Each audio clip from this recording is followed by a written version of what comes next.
Hello student, welcome to Gen Study. आज का हमारा जो टॉपिक है Indus river and its tributaries. आज के इस टॉपिक को स्टार्ट करने से पहले जरा इंडस रिवर के अगर हम हिस्टोरिकल बैकग्राउंड को देखें तो भारत के कंटेक्स्ट में बहुत ज्यादा इसका इंपॉर्टेंस है। भारत की जो पहली सिविलाइजेशन थी इंडस सिविलाइजेशन, इसी के आसपास इसका डेवलपमेंट हुआ पूरा। और भारत में जो जो सेकंड सिविलाइजेशन जो वैदिक सिविलाइजेशन मानी जाती है उसमें भी इंडस रिवर का काफी ज्यादा इंपॉर्टेंस देखने को मिलता है। उसका जो लिटरेचर है उसमें कई बार जो है इंडस नदी या इंडस रिवर का क्या है नाम आया है। तो इसका हिस्टोरिकल रूप में काफी ज्यादा इंपॉर्टेंस देखने को मिलता है। अगर हम इसकी ज्योग्राफी की बात करें तो भारत के अगर हम देखें भारत जिससे पहले जो डिवाइडेशन से पहले इसका काफी ज्यादा फर्टिलाइज लैंड था। तो भारत के जो खासकर फूड सप्लाई में भी क्या इसका बड़ा रोल रहा है। लेकिन आज हम कंटेक्स्ट जो बात करने वाले हैं वो इसके ट्रिब्यूटरीज बेस पे हम बात करेंगे। तो चलिए स्टार्ट करते हैं।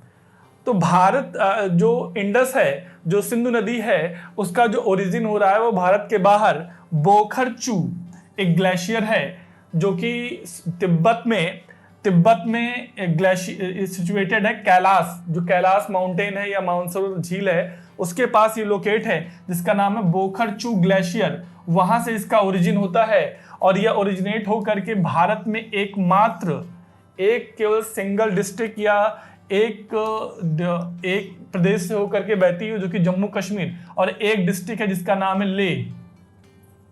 वहां से होकर के ये बह रही है और ये बह करके फिर जो है पाकिस्तान में जो है कराची के समीप अपना ये डेल्टा बनाती है। तो कराची यानी पाकिस्तान में इसका डेल्टा बनता है। ओरिजिन इसका जो है तिब्बत में होता है और भारत से बह करके ये क्या जाती है।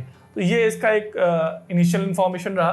ठीक है, इसकी जो है अगर ट्रिब्यूटरीज की मैं बात करूं तो इसकी जो है भारत में मिलने वाली यानी कौन कौन सी ट्रिब्यूटरीज हैं जो भारत में इससे मिलती हैं, वो है इसका जम्मू कश्मीर में गिलगित श्योक, ये नॉर्थ से मिलती हैं, और साउथ में जो है इससे जास्कर हैं जो मुख्य हैं, जो मेन है, मैं उनके डिस्कशन हो रहा है यहाँ पे। तो यहाँ पर जो है गिलगित और श्योक जो है वो नॉर्थ से जम्मू कश्मीर में मिलती हैं और जास्कर जो है उसके दक्षिण या साउथ से मिलती है। इसकी बाकी जो मेन ट्रिब्यूटरीज हैं जिनका ओरिजिन भले यहाँ इंडिया से होता है बट लेकिन ये मिलती जाके पाकिस्तान में है, जैसे झेलम, चेनाब, रावी, व्यास और सतलज।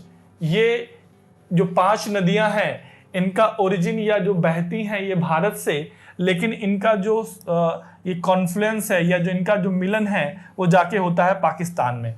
ठीक है, और यही 5 नदियां जो हैं यही 5 नदियां पंचनद का निर्माण करती हैं। इनके द्वारा जो फॉर्मेशन, इनके द्वारा जो बनाया गया हुआ जो लैंड है इसको हम लोग पंजाब के नाम से जाना जाता है, पंजाब के नाम से जानते हैं। तो इन्हीं नदियों जो 5 नदियां हैं इन्हीं के द्वारा जो बनाया गया मैदान है इसी को हम पंजाब कहते हैं। और ये 5 नदियां हैं झेलम, चेनाब, रावी, व्यास और सतलज।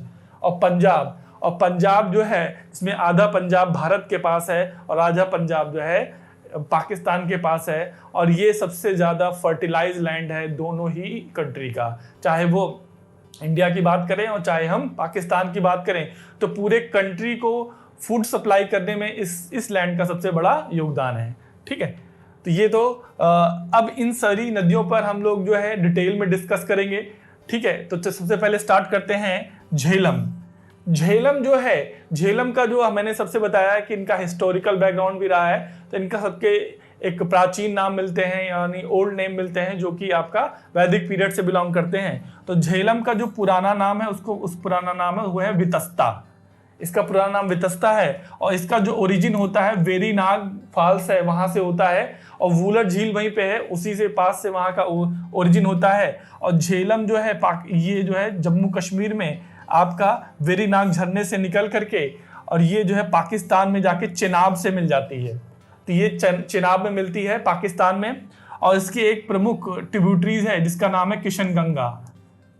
झेलम की एक प्रमुख ट्रिब्यूटरी है जिसका नाम है किशनगंगा और ये पाकिस्तान आपका जम्मू कश्मीर में ही जो है झेलम से मिलती है। और झेलम नदी जो है जम्मू कश्मीर में काफी ज्यादा टूरिज्म और जो है नौ परिवहन के लिए जो है नेविगेशन के लिए काफी ज्यादा क्या है इंपॉर्टेंस है। तो ये इसकी पहली नदी जो मैंने आपसे डिस्कस किया झेलम। ठीक है, दूसरा जो इसकी इंपॉर्टेंट नदी है वो है आपकी चेनाब। चिनाब का जो ओरिजिन हो रहा है वो हिमाचल प्रदेश में जो है, हिमाचल प्रदेश में एक बारालाचा पास है, वहां से होता है हिमाचल प्रदेश में। और इसके दो स्ट्रीम है, एक है चंद्र और दूसरा है भागा। जो चिनाब है ये दो नदियों के मिलने से बनती है, एक है चंद्र और एक है दूसरी भागा, इसीलिए इसका एक नाम चंद्र और भागा भी मिलता है। और इसका ओरिजिन होता है हिमाचल प्रदेश में बारालाचा पास से। और इसका जो पुराना नाम है जो कि वैदिक पीरियड में है उसको बोलते हैं अस्कनी। क्या बोलते हैं? अस्कनी इसका पुराना नाम है। और ये जम्मू कश्मीर से बहते हुए और ये जाकर के जो है पाकिस्तान में मिठान कोट के पास क्या हो जाती है, मिलती है। मिठान कोट के पास ये मिलती है और ये सबसे लार्जेस्ट ट्रिब्यूटरी है आपकी इंडस की, यानी सबसे बड़ी या सबसे मुख्य ट्रिब्यूटरी है जो कि चिनाब है। और कहाँ मिलती है? मिठान कोट में मिलती है। और बाकी जितनी भी नदियां हैं सब जाकर के क्या है, चिनाब में ही मिलेंगी, जिसमें चिनाब भी क्या हो रही है, जिसमें झेलम भी क्या है, चिनाब में आके मिल गई। ठीक है। अब इसके बाद जो अगली नदी है वो है रावी।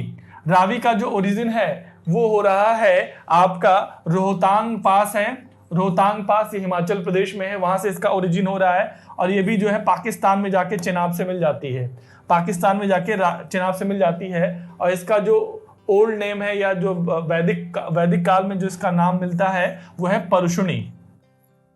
क्या मिलता है? परुषणी। इसको क्या बोलते हैं? परुषणी। ठीक है, ये हो गई आपकी जो रावी रिवर। इसके बाद जो अगली रिवर है वो आपकी व्यास है। व्यास भी रोहतांग पास के पास एक व्यास कुंड है, वहां से इसका ओरिजिन होता है हिमाचल प्रदेश में। और ये जो है व्यास पंजाब में सतलुज से आकर के क्या हो जाती है, मिल जाती है। और जहां व्यास सतलुज से मिलती है वहीं क्या बनाया गया, हरीके बैराज बनाया गया है। एक डैम टाइप है, हरीके बैराज बनाया गया है व्यास जहां सतलुज से मिलती है। और फिर ये आगे चल के जो है इसका पूरा जो जितना पानी है वो सतलुज में जाकर के गिर जाता है। ठीक है, ये इसकी चौथी नदी थी। अब इसके बाद जो है अगली जो इंपॉर्टेंट नदी है वो है आपका सतलुज। सतलुज का जो ओरिजिन है वो भारत के बाहर से हो रहा है, जो कि ये भी मानसरोवर लेक के पास एक ग्लेशियर, एक लेक है जिसका नाम है राकस ताल लेक है, जिसका ओरिजिन जो है भारत के बाहर मानसरोवर लेक के पास ये ग्लेशियर मिलता है जिसको बोलते हैं राकस ताल। और इसका ओरिजिन होकर के जब ये भारत में जो है शिवकीला जो कि हिमाचल प्रदेश में है, हिमाचल प्रदेश में एक पास है, वहां से क्या होती है, एंट्री होती है उसके इंडिया में। और यहाँ से प्रवेश करके वो हिमाचल प्रदेश और पंजाब से बहकर जो है ये जाकर के जो है अंतिम में ये चिनाब में जाकर के पाकिस्तान में मिल जाती है। तो ये जो है आपकी सतलज नदी है। और सतलज में ही आकर के जो है ब्यास मिलती है पंजाब में। और सतलज नदी पे भी जो है डैम बनाया गया है जिसमें भाखड़ा नागल डैम है, जो कि आपका हिमाचल प्रदेश और पंजाब के बॉर्डर में मिल जाएगा। और हरीके बैराज जो है वो कि पंजाब में मिलेगा आपका। ठीक है, और ये सतलज जाकर के कहाँ मिल जाती है, चिनाब में मिल जाती है। ठीक है, सतलज जाके कहाँ मिलती है, चिनाब में मिलती है। तो ये जो है अगर हम लोग इसको फिर से अच्छी तरीके से समझें तो ये जो है आपका, जिसमें आपका जो है सबसे पहली नदी जो है झेलम है। झेलम का जो ओरिजिन वेरीनाग झरने से हुआ और ये जाकर के चिनाब में मिल जाती है।